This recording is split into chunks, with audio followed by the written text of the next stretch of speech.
12 अक्टूबर 2024 के ईश्वरीय महावाक्य। पहले सुनते हैं मुरली के मुख्य पॉइंट्स। बाबा ने कहा, अभी तुम बच्चे समझते हो कि हम ऊंच से ऊंच भगवान के सामने बैठे हैं। वही हमारी नैया को पार लगाने वाला है। हमको विषय सागर से निकाल क्षीर सागर में वही ले जाते हैं।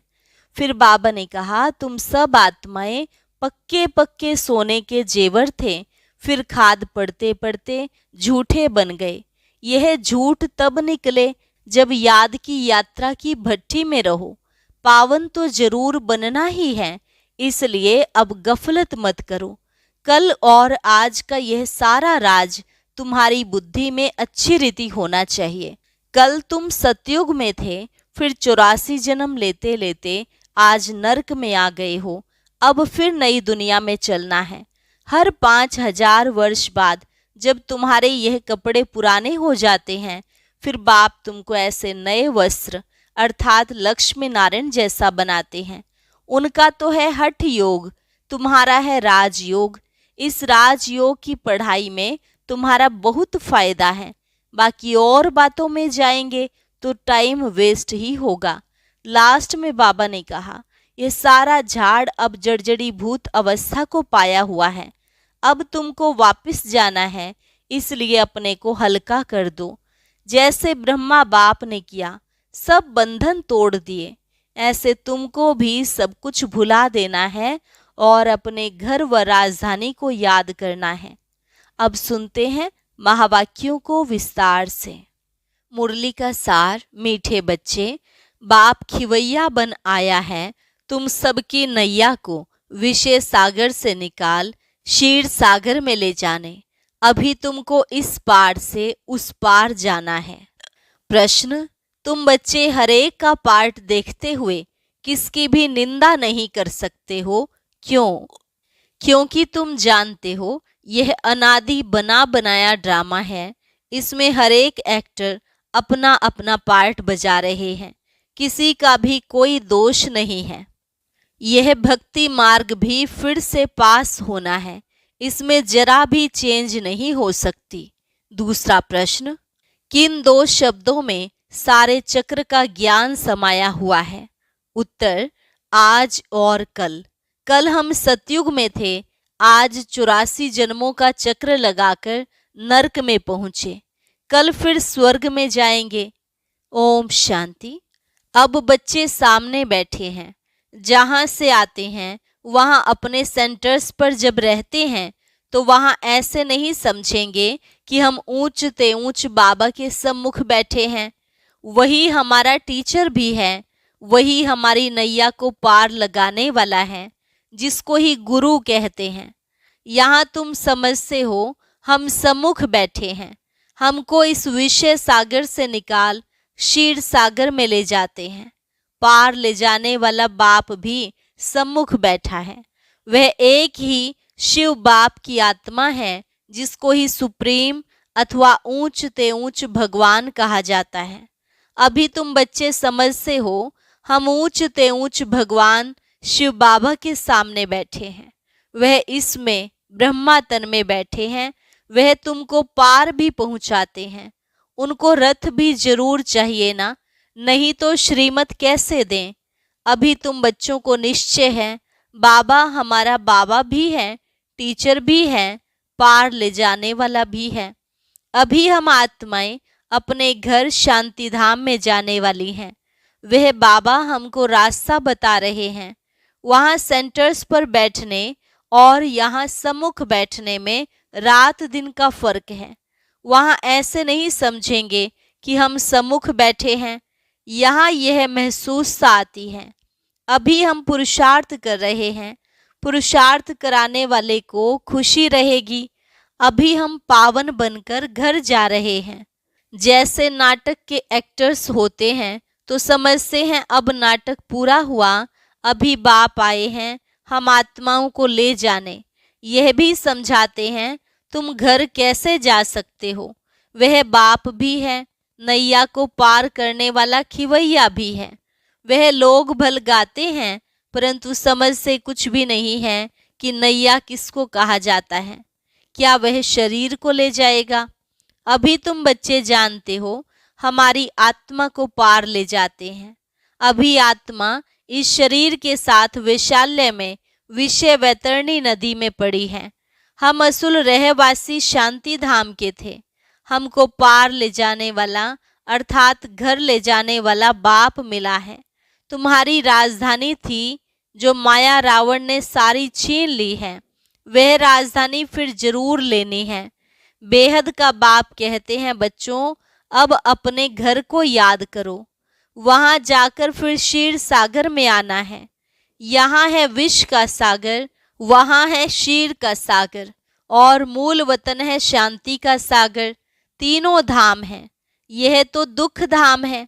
बाप समझाते हैं, मीठे मीठे बच्चों, अपने को आत्मा समझ बाप को याद करो। कहने वाला कौन है, किस द्वारा कहते हैं? सारा दिन मीठे मीठे बच्चे कहते रहते हैं।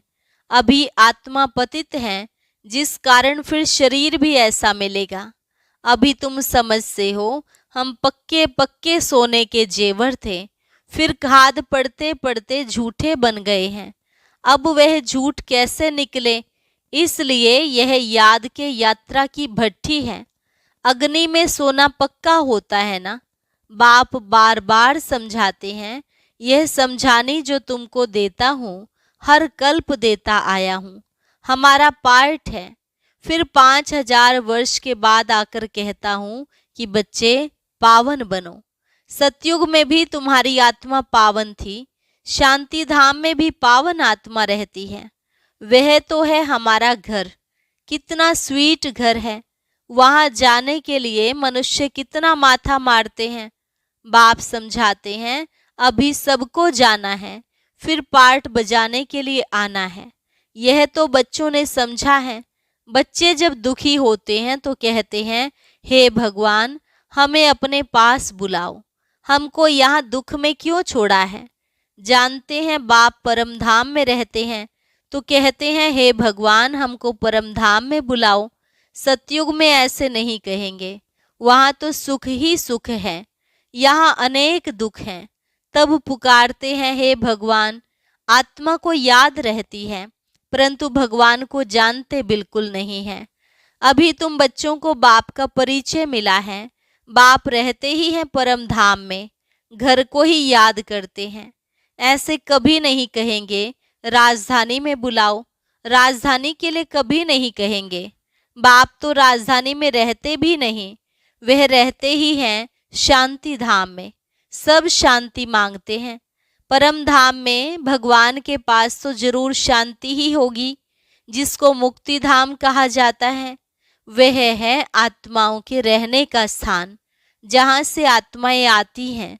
सतयुग को घर नहीं कहेंगे, वह है राजधानी। अब तुम कहाँ कहाँ से आए हो, यहाँ आकर सम्मुख बैठे हो। बाप बच्चे बच्चे कह बात करते हैं। बाप के रूप में बच्चे बच्चे भी कहते हैं। फिर टीचर बन सृष्टि के आदि मध्य अंत का राज अथवा हिस्ट्री ज्योग्राफी समझाते हैं। यह बातें कोई शास्त्रों में नहीं हैं। तुम बच्चे जानते हो मूल वतन है हम आत्माओं का घर। सूक्ष्म वतन तो है ही दिव्य दृष्टि की बात।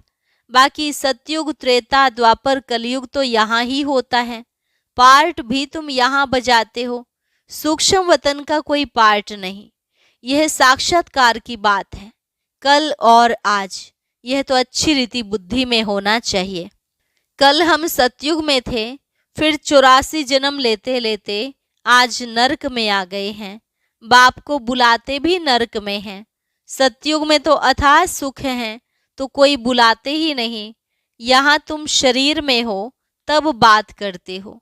बाप भी कहते हैं, मैं जानी जाननहार हूँ, अर्थात सृष्टि के आदि मध्यंत को जानता हूँ, परंतु सुनाऊं कैसे? विचार की बात है ना। इसलिए लिखा हुआ है बाप रथ लेते हैं। कहते हैं मेरा जन्म तुम्हारे सदृश्य नहीं है, मैं इसमें प्रवेश करता हूँ। रथ का भी परिचय देते हैं। यह आत्मा भी नाम रूप धारण करते करते तमो प्रधान बन गई है। इस समय सब छोरे हैं क्योंकि बाप को जानते नहीं हैं। तो सब छोरे और छोरियां हो गए, आपस में लड़ते हैं। तो कहते हैं ना, छोरे छोरियां लड़ते क्यों हो?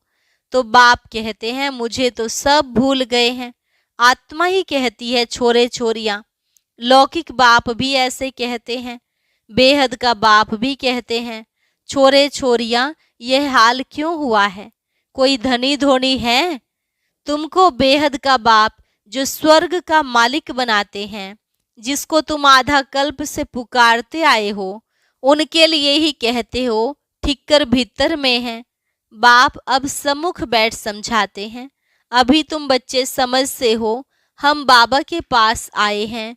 यह बाबा ही हमको पढ़ाते हैं, हमारी नैया पार करते हैं, क्योंकि यह नैया बहुत पुरानी हो गई है। तो कहते हैं इनको पार लगाओ, फिर हमको नई दो। पुरानी नैया खौफनाक होती है, कहाँ रास्ते में टूट पड़े, एक्सीडेंट हो जाए।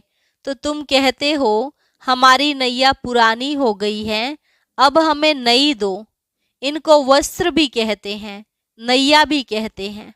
बच्चे कहते बाबा हमको तो ऐसे लक्ष्मी नारायण जैसे वस्त्र चाहिए। बाप कहते हैं मीठे मीठे बच्चों, स्वर्गवासी बनना चाहते हो? हर 5000 वर्ष बाद तुम्हारे यह कपड़े पुराने होते हैं, फिर नया देता हूँ। यह है आसुरी चोला। आत्मा भी आसुरी है। मनुष्य गरीब होगा तो कपड़े भी गरीबी के पहनेंगे, साहूकार होगा तो कपड़े भी साहूकारी के पहनेंगे। यह बातें अभी तुम जानते हो। यहाँ तुमको नशा चढ़ता है कि हम किसके सामने बैठे हैं। सेंटर्स पर बैठते हो तो वहाँ तुमको यह भासना नहीं आएगी। यहाँ सम्मुख होने से खुशी होती है, क्योंकि बाप डायरेक्ट बैठ समझाते हैं। वहाँ कोई समझाएगा तो बुद्धि योग कहाँ कहाँ भागता रहेगा। कहते हैं ना, गोरख धंधे में फंसे रहते हैं, फुर्सत कहाँ मिलती है। मैं तुमको समझा रहा हूँ, तुम भी समझते हो। बाबा इस मुख द्वारा हमको समझाते हैं। इस मुख की भी कितनी महिमा है। गौ मुख से अमृत पीने के लिए कहाँ कहाँ जाकर धक्के खाते हैं, कितनी मेहनत से जाते हैं। मनुष्य समझते ही नहीं कि यह गौ मुख क्या है। कितने बड़े समझदार मनुष्य वहाँ जाते हैं। इसमें फायदा क्या, और ही टाइम वेस्ट होता है। बाबा कहते हैं यह सूर्यास्त आदि क्या देखेंगे, फायदा तो इनमें कुछ नहीं। फायदा होता ही है पढ़ाई में। गीता में पढ़ाई है ना, गीता में कोई भी हठ योग आदि की बात नहीं, उसमें तो राजयोग है। तुम आते भी हो राजाई लेने के लिए। तुम जानते हो इस आसुरी दुनिया में तो कितने लड़ाई झगड़े आदि हैं।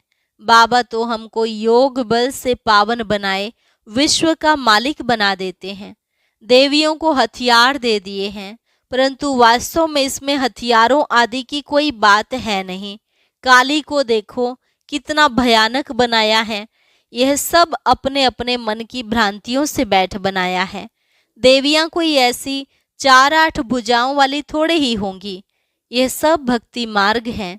सो बाप समझाते हैं यह एक बेहद का नाटक है। इसमें कोई की निंदा आदि की बात नहीं। अनादि ड्रामा बना हुआ है। इसमें फर्क कुछ भी पड़ता नहीं है। ज्ञान किसको कहा जाता है, भक्ति किसको कहा जाता, यह बाप समझाते हैं। भक्ति मार्ग से फिर भी तुमको पास करना पड़ेगा। ऐसे ही तुम 84 का चक्र लगाते लगाते नीचे आएंगे। यह अनादि बना बनाया बड़ा अच्छा नाटक है जो बाप समझाते हैं। इस ड्रामा के राज को समझने से तुम विश्व के मालिक बन जाते हो। वंडर है ना, भक्ति कैसे चलती है, ज्ञान कैसे चलता है। यह खेल अनादि बना हुआ है, इसमें कुछ भी चेंज नहीं हो सकता।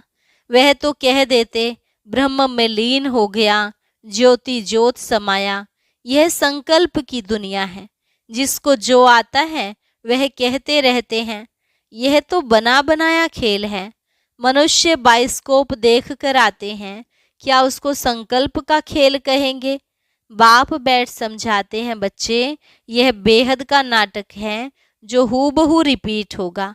बाप ही आकर यह नॉलेज देते हैं, क्योंकि वह नॉलेजफुल है। मनुष्य सृष्टि का बीज रूप है, चैतन्य है, उनको ही सारी नॉलेज है। मनुष्यों ने तो लाखों वर्ष आयु दिखा दी है। बाप कहते हैं इतनी आयु थोड़ी ही हो सकती है। बाइस्कोप लाखों वर्ष का हो तो कोई की बुद्धि में नहीं बैठे। तुम तो सारा वर्णन करते हो, लाखों वर्ष की बात कैसे वर्णन करेंगे? तो वह सब है भक्ति मार्ग। तुमने ही भक्ति मार्ग का पार्ट बजाया। ऐसे ऐसे दुख भोगते भोगते अब अंत में आ गए हो। सारा झाड़ जर्जरी भूत अवस्था को पाया हुआ है। अब वहां जाना है, अपने को हल्का कर दो। इसने भी हल्का कर दिया ना, तो सब बंधन टूट जाएं। नहीं तो बच्चे, धन, कारखाने, ग्राहक, राजे, रजवाड़े आदि याद आते रहेंगे। धंधा ही छोड़ दिया तो फिर याद क्यों आएंगे? यहाँ तो सब कुछ भूलना है। इनको भूल अपने घर और राजधानी को याद करना है। शांति धाम और सुख धाम को याद करना है। शांति धाम से फिर हमको यहाँ आना पड़े। बाप कहते हैं मुझे याद करो। इनको ही योग अग्नि कहा जाता है। यह राज योग है ना। तुम राज ऋषि हो। ऋषि पवित्र को कहा जाता है। तुम पवित्र बनते हो राजाई के लिए। बाप ही तुम्हें सब सत्य बताते हैं। तुम भी समझते हो यह नाटक है। सब एक्टर्स यहाँ जरूर होने चाहिए। फिर बाप सबको ले जाएंगे। यह ईश्वर की बारात है ना। वहाँ बाप और बच्चे रहते हैं, फिर यहाँ आते हैं पार्ट बजाने। बाप तो सदैव वहाँ रहते हैं, मुझे याद ही दुख में करते हैं। वहाँ फिर मैं क्या करूँगा? तुमको शांति धाम सुख धाम में भेजा, बाकी क्या चाहिए? तुम सुख धाम में थे, बाकी सब आत्माएं शांति धाम में थी। फिर नंबरवार आते गए, नाटक आकर पूरा हुआ। बाप कहते हैं बच्चे अब गफलत मत करो, पावन तो जरूर बनना है। बाप कहते हैं यह वही ड्रामानुसार पार्ट बज रहा है। तुम्हारे लिए ड्रामानुसार मैं कल्प कल्प आता हूँ। नई दुनिया में अब चलना है ना। अच्छा, मीठे मीठे सिकिलधे बच्चों प्रति माता पिता बाप दादा का याद प्यार और गुड मॉर्निंग। रूहानी बाप की रूहानी बच्चों को नमस्ते। रूहानी बच्चों की रूहानी बाप दादा को नमस्ते नमस्ते, गुड मॉर्निंग। धारणा के लिए मुख्य सार। पहली पॉइंट, अब यह झाड़ पुराना जर्जरीभूत हो गया है। आत्मा को वापस घर जाना है, इसलिए अपने को सब बंधनों से मुक्त कर हल्का बना लेना है। यहाँ का सब कुछ बुद्धि से भूल जाना है। अनादि ड्रामा को बुद्धि में रख किसी भी पार्टधारी की निंदा नहीं करनी है। ड्रामा के राज को समझ विश्व का मालिक बनना है। वरदान, साइलेंस की शक्ति द्वारा आत्मशक्ति के उड़ान की तीव्र गति करने वाले विश्व परिवर्तक भव। साइलेंस की शक्ति द्वारा आत्मशक्ति के उड़ान की तीव्र गति करने वाले विश्व परिवर्तक भव। साइंस के साधनों की रफ्तार को साइंस द्वारा कट भी कर सकते हैं, पकड़ भी सकते हैं, लेकिन आत्मा की गति को अभी तक न कोई पकड़ सका है न पकड़ सकता है। इसमें साइंस अपने को फेल समझती है। जहाँ साइंस फेल है वहाँ साइलेंस की शक्ति से जो चाहो वो कर सकते हो। तो आत्मशक्ति की उड़ान तीव्र गति से करो। इस शक्ति से स्व परिवर्तन, चाहे किसी की वृत्ति का परिवर्तन, वायुमंडल का परिवर्तन कर विश्व परिवर्तक बन सकते हो। तीव्रता की निशानी है सोचा और हुआ। स्लोगन, शिक्षादाता के साथ रहम दिल बन सहयोगी बनो। शिक्षादाता के साथ रहम दिल बन सहयोगी बनो। अच्छा, ओम शांति। आज दशहरे पर हम ज्ञान मोती में सुनेंगे कि जीवन मुक्त स्थिति का अनुभव कैसे करना है। उसके लिए ऊपर दिए गए बॉक्स पर क्लिक करें।